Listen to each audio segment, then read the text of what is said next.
নমস্কার, astro live চ্যানেলে সবাইকে স্বাগতম।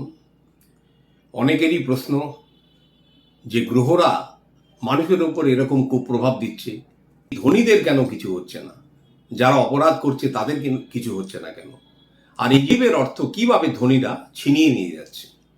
আজকের জগতে সবচেয়ে বেশি প্রভাবী দুটো এনার্জির নাম হচ্ছে রাহু কেতু। এই রাহু কেতু আজকে এমনভাবে ডমিনেট করছে, কোনো প্ল্যানেট তার কার্যকলাপ করতে পারছে না, এবং রাহু কেতুর কোনো প্রতিকার হয় না। কারণ আপনি জানেন যে তারা কোনো প্ল্যানেট নয়, অতএব তাদের প্রতিকার করা যায় না। যাদের জীবনে কালসর্প দোষ, তারা তো গ্রহগুলো তো রাহু আর কেতুর ইলেকট্রোম্যাগনেটিক ফিল্ডের মধ্যে বন্দি থাকে। গ্রহগুলো যাদেরই কালসর্প দোষ, তাদের কিন্তু কোনো গ্রহই সঠিকভাবে কাজ করে না। গরিবের পয়সা কিভাবে ধনীদের হাতে চলে যাচ্ছে দেখুন। গরিবের মধ্যে একটা হচ্ছে নিম্ন মধ্যবিত্ত, আর হচ্ছে একদম হতদরিদ্র। এই দুটো সেকশনকে নিয়ে আজকে একটু বুঝিয়ে দিচ্ছি। এই দুটো সেকশনের মানুষ দিন আনা দিন খায় টাইপের অনেকটাই, মনে করুন। তাদের মতি গতি এবং মানসিক অবস্থাটা ঠিক এরকম থাকে যে যদি আমি একটা লটারির টিকিট কাটি, হয়তো আমি বড়লোক হয়ে যাব। এবার সে দিনে হয়তো 200 টাকা রোজগার করলো, তার প্রথম অবজেক্টিভটা থাকবে লটারির টিকিট কাটা। আজকের দিনে দেখছেন যে লটারির টিকিটের মধ্যে কি ধরনের প্রতারণাগুলো চলছে। আপনার সামনে একটা 1 কোটি টাকার একটা বোর্ড লাগিয়ে রাখছে, মানে রাহু প্রভাবিত। আপনি তাকে দেখে কিন্তু একদম উৎসাহিত হয়ে গেলেন যে বাহ, সাংঘাতিক জিনিস, আমিও যদি পাই রাতারাতি কোটিপতি হয়ে যাব। আপনি একবার কাটলেন, কিছু পেলেন না। এবারে যেই প্রথম একবার এর স্বাদ গ্রহণ করলেন, প্রতিদিন আপনার একটা অভ্যেস হয়ে যাবে এই লটারির টিকিট কাটা। এবার এই লটারির টিকিট হচ্ছে একটা প্রতারণার ফাঁদ। মানে যে প্রথম পুরস্কার দেখবেন, ওই মাসে একটা দুটো একটা লোকের ছবি দিয়ে দেখাবে যে কোটিপতি হলো, অথচ দৈনিক তাদের দুটো খেলা বা 3টে খেলা হয়ে থাকে, আমাদের অত জানা নেই। তার কিন্তু কে কোটিপতি হলো সেটা আর আপনি জানবেন না। কেন? এই জিনিসগুলো চলে যায় ইনডাইরেক্ট ওয়েতে ধন কুবেরদের পাশে।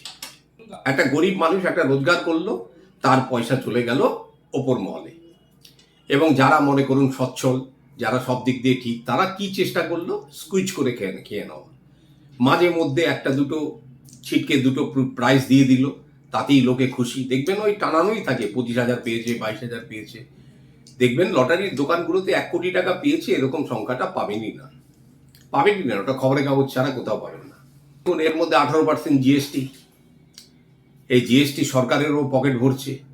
অতঃপর কি হচ্ছে, যে শ্রেণীর একটা নিম্ন শ্রেণীর পয়সা, তাকেও সাইফন করে পুরো টাকাটা নিয়ে চলে যাচ্ছে।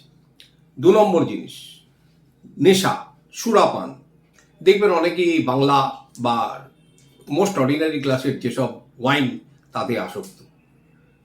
যা টাকা পয়সা পেল তার মধ্যে ঠিক করেই রাখে যে আমাকে একটা প্যাকেট কিনতে হবে এবং খেতে হবে। এবং শতকরা 70-75 আজকে এই নেশাতে আসক্তি হয়ে গেছে। এবং তার মধ্যেও কিন্তু 18% আবার জিএসটি। আবার দেখুন, যারা ম্যানুফ্যাকচারার, তারা কিন্তু হতদরিদ্র বা গরিব নয়, তারা কিন্তু বেশ সচ্ছল। এই শ্রেণীর পয়সাকে আবার টেনে নিয়ে ওপরে চলে গেল।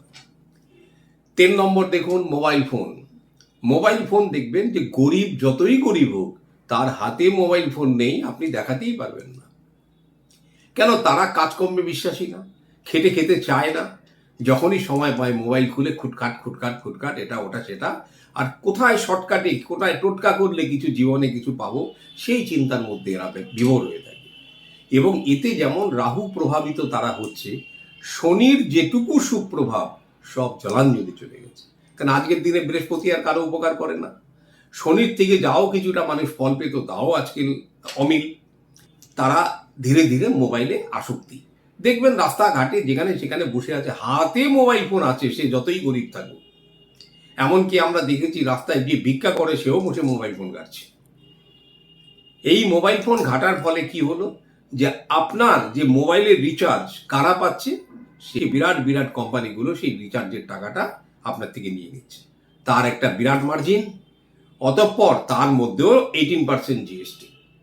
এইভাবে যে গরিবকে শোষণ, এটা কিন্তু চলছে।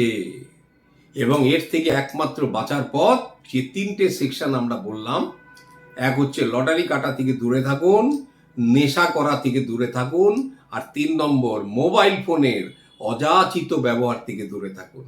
নালে কিন্তু এই আগামী দিন আপনাকে গরিবের নিচে আরেকটা সেগমেন্ট আসবে, সুপার গরিব, সেই জায়গায় পৌঁছে যাবে।